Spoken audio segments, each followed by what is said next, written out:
É bom vivermos esta esperança que acabamos de cantar. A esperança de que Jesus vai voltar e que nós vamos vê-lo face a face, como a Bíblia nos ensina.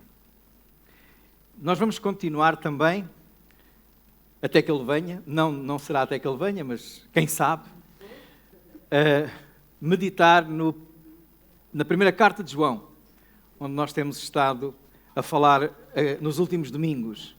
1 de João, não confundir com o Evangelho de João. Como sabem, João, o apóstolo, escreveu 5 livros que nós temos na Bíblia, no Novo Testamento. O Evangelho, depois 3 cartas, 1 de João, 2 de João e 3 de João, já lá quase no fim do Novo Testamento. E também escreveu o livro de Apocalipse. Portanto, 5 livros que estão no Novo Testamento, escritos pelo apóstolo João. E nós temos estado a falar sobre 1 de João. Hoje vamos ler no capítulo 3, 1 de João, capítulo 3, os primeiros 3 versículos. 1 de João 3, 1 a 3. E, como já repararam, hoje nós temos cantado vários cânticos que nos falam de amor, não é? De amor. E o que eu gostaria hoje de falar era precisamente de amor. Não de um amor qualquer, mas do amor que está aqui revelado nas Escrituras como um imensurável amor. A palavra imensurável significa que não tem medida, não se consegue medir, de tão grande que é o imensurável amor de Deus. Vamos ler 1 de João, capítulo 3, versículos 1 a 3, que diz: Vede quão grande amor nos tem concedido o Pai, que fôssemos chamados filhos de Deus. Por isso o mundo não nos conhece, porque não o conhece a Ele.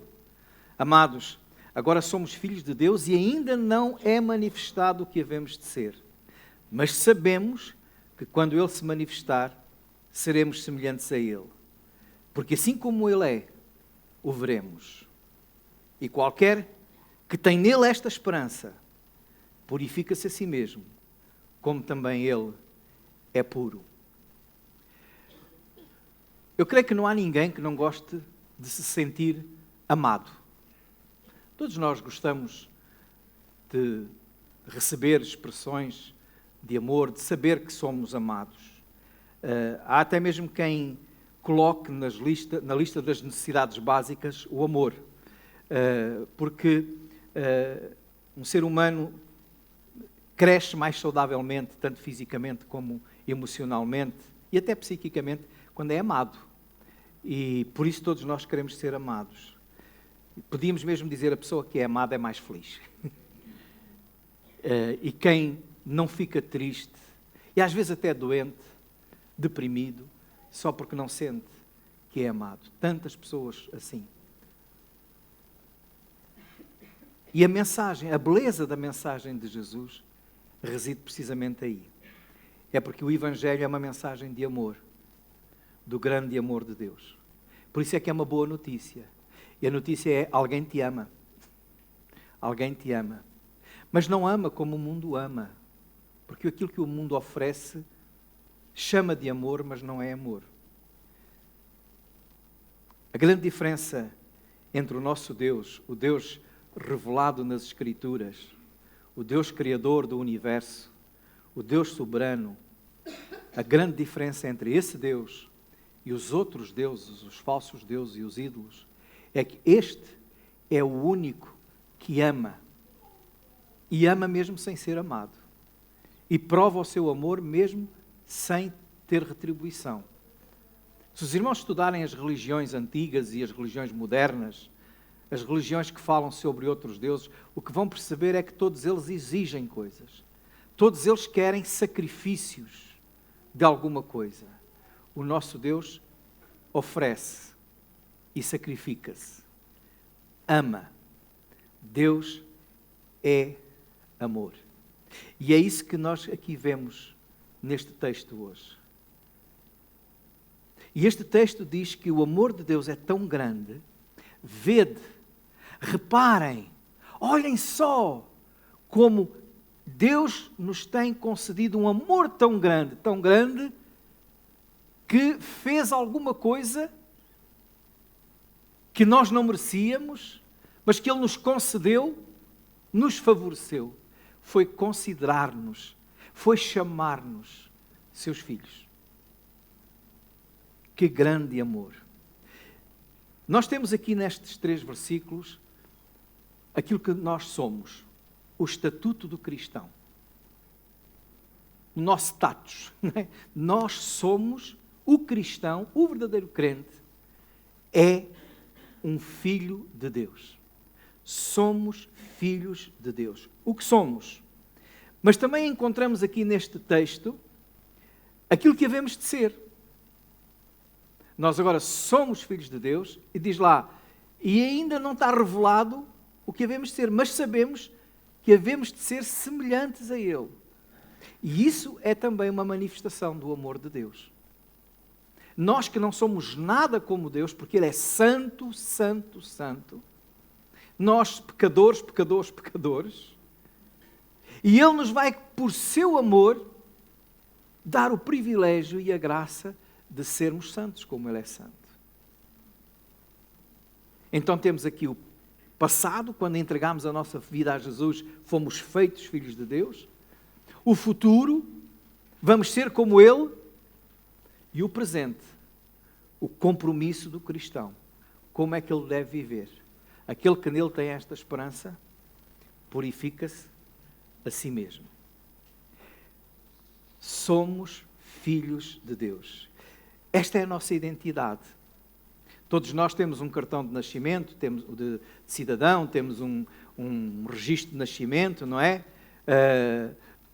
Tínhamos em Portugal o bilhete de identidade, que agora chama-se cartão do cidadão, mas lá dizia fulano de tal, filho de e filho de, não é? Lá estava a nossa filiação. E aqui este versículo é como se fosse o nosso cartão de cidadão dos céus.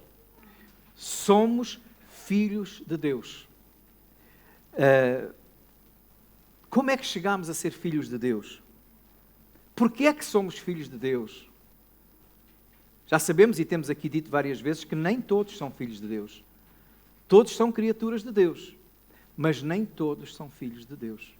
Filhos de Deus são aqueles que creem em Jesus Cristo.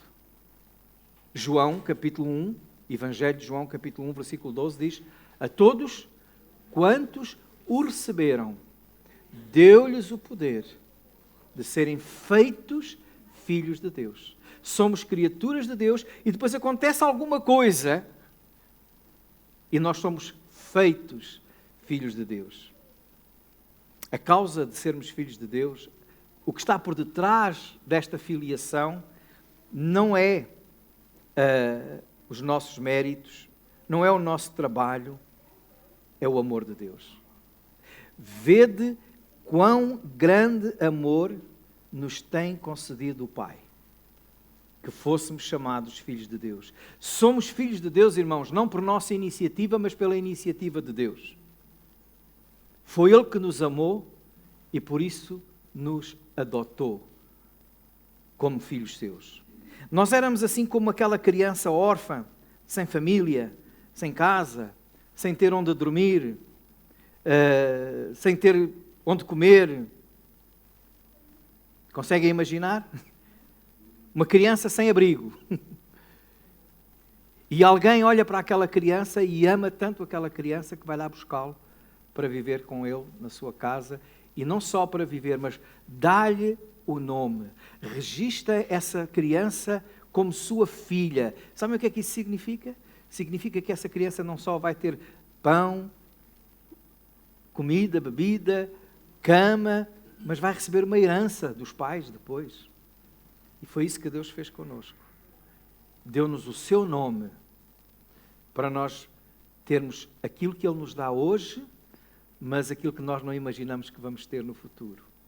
A herança eterna. Que bom.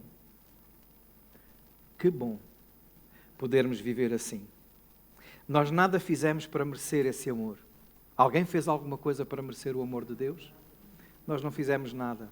Foi Ele que nos amou com um amor que transcende tudo e todos. Um grande amor. O amor de Deus. No capítulo 4 aqui de 1 de João, No versículo 10, diz assim: nisto está o amor, ou nisto se revela o amor. Podíamos até dizer, nisto consiste o amor de Deus. Não em que nós tenhamos amado a Deus, mas em que Ele nos amou e enviou o seu Filho para propiciação pelos nossos pecados. Os nossos pecados, irmãos, não nos tornavam propícios a Deus, favoráveis a ser aceitos por Deus, mas pelo seu amor, Ele nos entregou o seu Filho, que pelo seu sacrifício, pela sua propiciação, Ele nos torna então favoráveis a Deus. Mas isto tudo só pelo amor de Deus. Nada mais. Pelo amor de Deus. Se alguma vez, e se tu dizes que és cristão, que és crente, que és um filho de Deus, se alguma vez disseres ninguém me ama, então não estás a perceber ainda o amor de Deus. Porque tu és muito, muito amado, muito, muito amada, por um amor que não se pode medir, por um amor que não há igual, por um amor que não engana, por um amor que não tem interesses, mas é um amor puro e verdadeiro. Por isso é que um dos versículos mais conhecidos na Bíblia é João 3,16. Os irmãos conhecem. Porque Deus amou o mundo de tal maneira que deu o seu Filho unigênito para que todo aquele que nele crê não pereça, mas tenha a vida eterna. João 15. O apóstolo João fala muito sobre o amor, por isso é que ele é conhecido como o apóstolo do amor, talvez. João 15, 13. Ele diz assim: ninguém tem maior amor do que este. E estas palavras não são de João. João registra, mas estas palavras são de Jesus. É Jesus quem diz: ninguém tem maior amor do que este, de dar a vida, de dar a alguém a vida pelos seus amigos. Dar a sua vida. Jesus nos amou e nos ama de tal maneira, com um amor tão grande, que Ele deu a sua vida. Deu a sua vida. Há muitas pessoas que dizem que amam, mas não estão dispostas a dar nada, muito menos a vida. Jesus ofereceu-se. Ele disse: ninguém tira a minha vida, eu de mim mesmo a dou. Ofereceu por uma única razão. Porque te amava, porque me amava, porque nos amava. E porque nos ama. Todos podem abandonar-nos e deixar-nos e até desprezar-nos. A Bíblia diz que até uma mãe pode até fazer isso ao filho. Mas nunca ele. Nunca ele. Porque o seu amor é perfeito. Deus não tem amor. Às vezes nós dizemos: eu tenho muito amor para te dar, não é? Eu tenho muito, principalmente os rapazes e as meninas quando te querem, eu tenho muito amor por ti. Deus não tem amor, Deus é amor. Deus é amor. Por isso Ele nos ama. E prova. Em Romanos, o apóstolo Paulo escreve no capítulo 5 e no versículo 8, Deus prova o seu amor para conosco. Quem sabe o resto? Em que Cristo morreu por nós, sendo nós ainda pecadores. E esta última parte do versículo quer dizer, quando nós ainda estávamos de costas viradas para Deus, quando nós não queríamos saber nada de Deus, mesmo assim Ele estava a amar-nos. E deu o seu Filho e provou que nos amava. Mesmo quando tu te desvias de Deus, mesmo quando tu estás zangado com Deus, e às vezes há crentes que se zangam com Deus, como aquelas crianças, é manifestação de infantilidade espiritual. Porque é tal como a criança quando fica zangada com os pais só porque os pais não fazem a sua vontade. Não lhe dão aquilo que querem, mas os pais continuam a amar aquela criança. Mas como ela é criança, não entende ainda, então é infantil. E na espiritualidade, nós como filhos de Deus, às vezes somos tão infantis, tão pequeninos, tão crianças na nossa fé, que também ficamos zangados com Deus. Também ficamos fazendo às vezes birras com Deus. Porque Deus não faz aquilo que eu quero, porque Deus não faz aquilo que eu gosto, porque Deus não me dá aquilo que eu acho que é bom para mim, mas Ele sabe que não é. E então ficamos assim zangados com Deus. Mesmo nesses momentos, Deus continua a amar-te. Deus continua a amar-te muito. Com um amor tão grande, que Ele diz: meu filho, vê lá, Tu vais um dia perceber e fica ali, és meu filho, e eu te amo, porque Deus ama-te. Vejam como é este tão grande amor. Que grande amor nos tem concedido o Pai. Esta expressão aqui, ter concedido, lembra-nos de uma coisa. Lembra-nos que nós não merecíamos esse amor. Nós não merecemos ser amados por Deus. Não há ninguém aqui que possa dizer, eu mereço o amor de Deus. Porque nós não merecemos. É uma graça que nos foi concedida. Nós não conquistamos o amor de Deus. Foi-nos concedido gratuitamente. Isto quer dizer que o Senhor nos ama e nos beneficia. Nós usufruímos do amor de Deus. Desfrutamos do amor de Deus. Não por nós, mas porque Ele concedeu. Ele deu. Não importa quem nós somos. Não importa o que nós fazemos. Não importa como nós temos vivido. Importa que Deus ama, tal como tu és. E é porque Deus te ama que Deus quer pegar na tua vida, quer tirar-te dessa vida de sem-abrigo espiritual, de desorientação, e quer te trazer para a casa dele, para a família dele, dar-te uma nova vida, porque Ele te ama. Deus tem-nos concedido esse amor tão grande. Sermos filhos de Deus. Que bênção! Que bênção ser filho de Deus.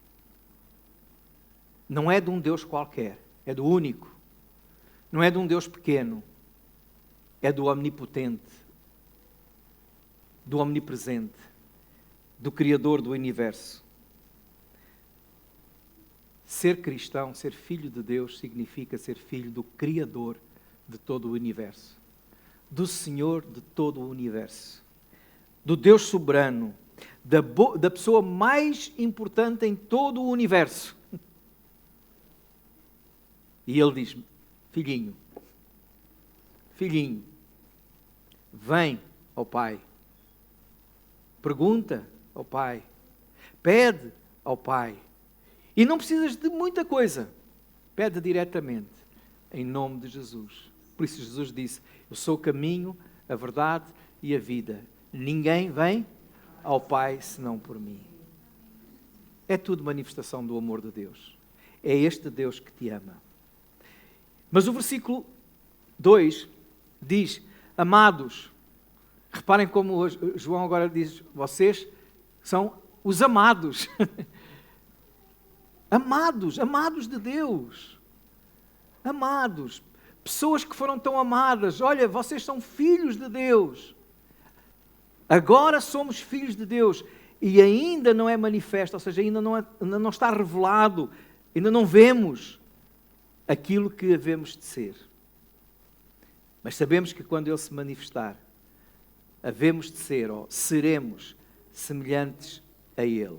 Porque assim como Ele é, o veremos. Os filhos de Deus têm uma esperança, têm uma fé, têm uma certeza. Havemos de ser semelhantes a Ele. Algo impossível, porque nós somos pecadores. Mas para Deus nada é impossível. Em 1 Coríntios, no capítulo 15, no versículo 49, quando Paulo escreve à igreja de Corinto, e fala sobre a ressurreição dos mortos e sobre a vida eterna. Ele diz em 1 Coríntios 15, 49, assim como trouxemos a imagem do terreno, assim traremos também a imagem do celestial. Ou seja, nós somos agora pecadores, trazemos a imagem do Adão pecador, o Adão lá do Jardim do Éden, pecador, trazemos a imagem da nossa natureza, a imagem deste pecado, mas o Senhor diz que pela sua graça, os filhos de Deus vão trazer um dia a imagem celestial de Jesus Cristo. E como é que é essa imagem? Como é que nós havemos de ser? Nós não sabemos tudo. Muita coisa ainda está por descobrir e só havemos de descobrir quando estivermos na presença do Senhor. Mas Os versículos antes de 1 Coríntios 15, nós lemos o 49, mas no 42, por exemplo, vamos ler 1 Coríntios capítulo 15, o versículo 42, diz assim, falando e explicando o apóstolo Paulo à igreja de Corinto sobre essa imagem, ele diz, assim também a ressurreição dos mortos vai ser, semeia-se ou sepulta-se, não é? O corpo em corrupção e ressuscitará em incorrupção. Olha, o nosso corpo agora é um corpo que se degrada, que se estraga, que tem doenças, que fica podre. E se reparem que o nosso corpo cheira mal. E vai cheirar ainda muito mais mal quando nós morrermos. Por isso é que sabemos que quando o corpo já está há muitos dias, começa já com aquele fedor muito agressivo. Mas agora mesmo, se nós não lavarmos os dentes, se nós não tivermos cuidado com a alimentação, temos mau hálito. Não é? Se espremermos uma borbulha, também não cheira bem. Então, se não pusermos desodorizante, então, este é o nosso corpo. Mas olha o que o Senhor diz assim, é corruptível, degradável, mas um dia será incorruptível. Não vai precisar mais de gastar dinheiro em desodorizante, em pasta de dentes, nem em médicos e remédios, porque não se estraga. Será corpo celestial, incorruptível. O versículo 43 diz, semeia-se em ignomínia, ou seja, em vergonha. Ressuscitará em glória. Semeia-se em fraqueza, ressuscitará em vigor. Que bom! Aqueles que já estão a desanimar, porque já não têm aquele vigor que tinham, aquela força que tinham, as pernas já dificultam o andamento, os braços já não têm tanta força, as peles já estão assim, cair. Olha o que o Senhor diz, que maravilhoso. Corpo glorioso e vigoroso. E vigoroso. E continuando diz, semeia-se corpo animal, ressuscitará corpo espiritual. Assim como Ele é. Eu não sei como vai ser, irmãos, mas eu imagino. Imagino, irmãos, aquilo que o Senhor Jesus era quando ressuscitou. E mostrou-se aos seus discípulos. Aquilo que Ele manifestou foi um corpo que Ele dizia, olha, sou eu, vejam, olha aqui as marcas. Olha aqui as marcas. Mas eles estavam todos reunidos com porta fechada lá no cenáculo e Ele apareceu no meio. Aí vai acontecer aquilo que é ficção científica, não é? O chamado teletransporte. Eu calculo, irmãos, que esse corpo é um corpo com faculdades que nós nem sequer imaginamos. Por isso é que o apóstolo João diz assim, e não é ainda revelado, não é ainda manifesto o que havemos de ser, mas uma coisa sabemos, é que seremos semelhantes a Ele. Seremos semelhantes a Ele. E só vai ser semelhante a Ele o Filho de Deus. E só será Filho de Deus, ou é Filho de Deus, aquele que entregou o seu coração a Jesus, a sua vida a Jesus. Aquele que nasceu de novo, porque nasceu do Espírito. Por isso é que a Bíblia diz, o que é nascido da carne é carne, mas o que é nascido do Espírito é Espírito. E nós precisamos desse novo nascimento. Então, tal como Ele é, o veremos, diz aí, voltando a 1 de João. Tal como Ele é, o veremos. Não só seremos semelhantes a Ele, mas estaremos com Ele. Iremos vê-lo face a face. Em 1 Coríntios, no capítulo 13, o apóstolo Paulo, quando fala à igreja de Corinto também sobre o amor, e é curioso que ele fala sobre o amor, mas ele também diz lá, nos versículos 9 até ao versículo 12, porque agora vemos por espelho, em enigma, mas então veremos face a face. Agora conheço em parte, mas então conhecerei como também sou conhecido. Vamos estar face a face com Jesus. Há pessoas que dizem assim, talvez eu pudesse até perguntar aos irmãos, quando um dia chegar ao céu, quem vai ser a primeira pessoa que vai querer ver? Alguns dizem, eu quando quero ir ver a minha mãe, o meu filho que já partiu.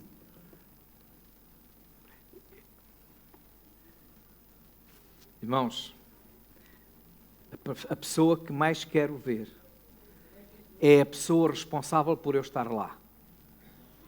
E quem é a pessoa responsável por eu estar lá? É Jesus. Há um hino no cantor cristão, daqueles hinos velhinhos que às vezes desprezamos e já não queremos cantar, mas que têm tantas mensagens belas. O hino 509 do cantor cristão diz: hei de ver meu Redentor, redimido junto dele eu hei de estar, hei de ver meu Salvador, os sinais dos escravos hei de contemplar.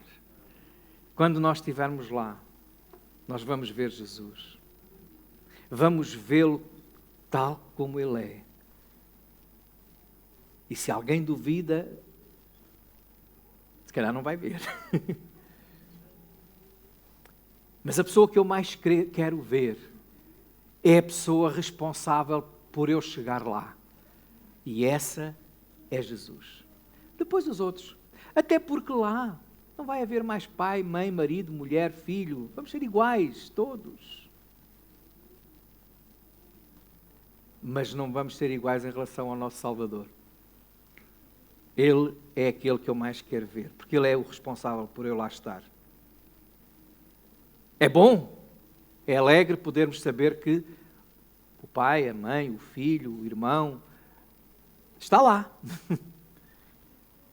Mas todos estaremos, porque Jesus deu a sua vida por nós, porque Deus nos amou. E o cristão tem de ter a consciência que a sua vida aqui é como apenas um embrião da vida que havemos de ter lá. Estamos agora ainda em formação para depois chegarmos lá. E temos que esse embrião tem que ser desenvolvido saudavelmente. Por isso é que, como filhos amados, tendo recebido este privilégio de ser filho de Deus, abençoados, nós temos que ter um propósito de vida. E esse propósito de vida tem a ver com o futuro. E é por isso que o versículo 3 diz, se alguém tem esta esperança, o que é que faz? Muda de vida. Purifica-se a si mesmo. Esse é o compromisso no presente. Se alguém tem esta esperança, se realmente crê nisto, se realmente tem a certeza e a sua fé eu sou um filho de Deus e um dia vou estar na sua presença, então o versículo 3 aí chama a nossa atenção para o presente. Se nós esperamos vir a ser igual a Cristo, se esperamos vir a ser como Cristo, se esperamos estar na presença de Cristo, isto vai refletir-se na forma como nós vivemos esta vida. Purifica-se a si mesmo. Tal como um atleta que almeja competir nos Jogos Olímpicos, o que é que acham? Aquele atleta que quer competir, quer participar nos Jogos Olímpicos, ele fica à espera da semana anterior aos Jogos para se preparar? Não. Prepara-se num dia anterior? Não. Durante anos ele luta, focado nesse dia em que ele vai participar, e ele quer participar lá nos Jogos Olímpicos. Então porquê é que nós cristãos, sabendo que vamos participar em algo que é muito melhor que os Jogos Olímpicos, não nos preparamos agora, como o Senhor nos manda? Não que o resultado vá depender de nós, mas que nós queremos chegar lá bem.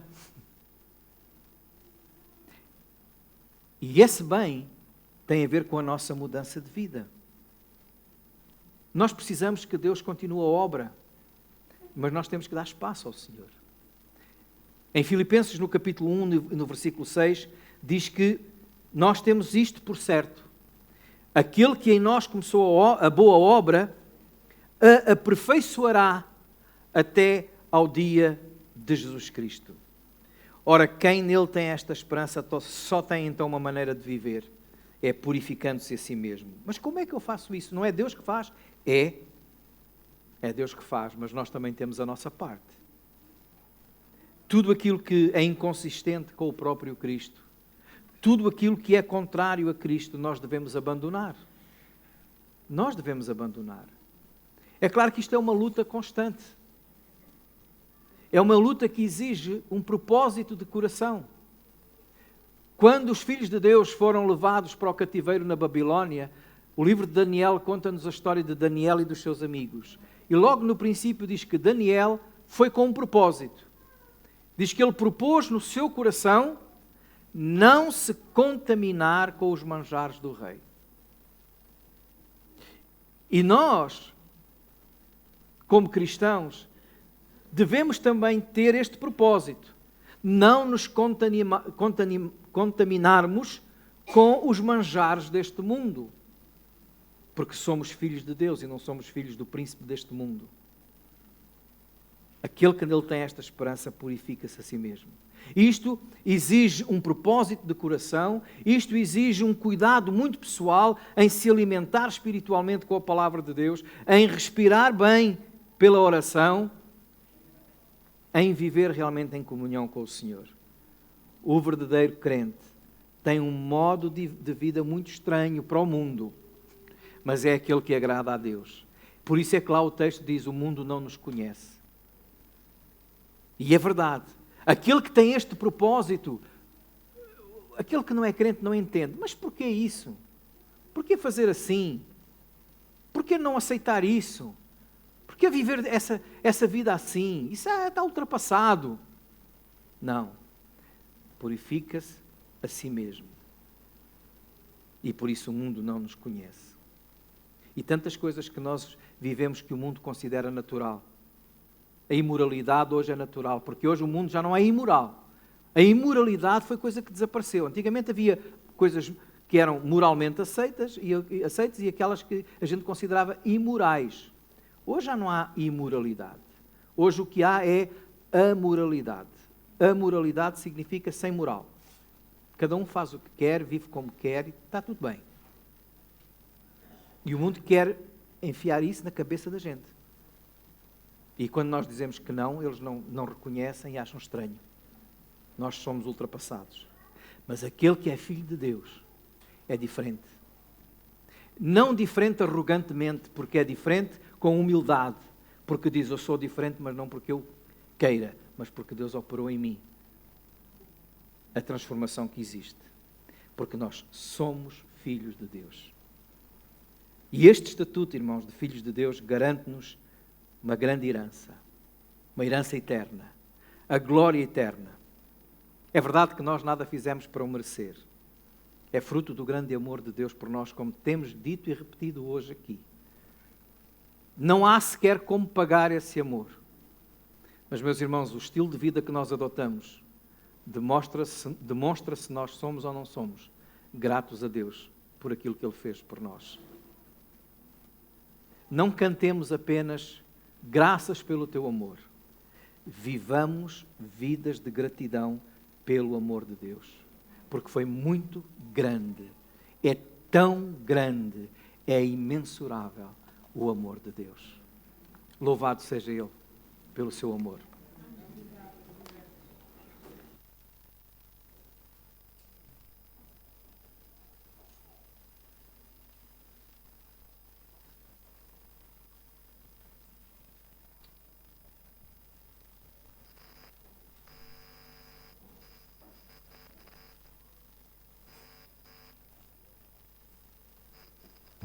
Vamos ficar de pé.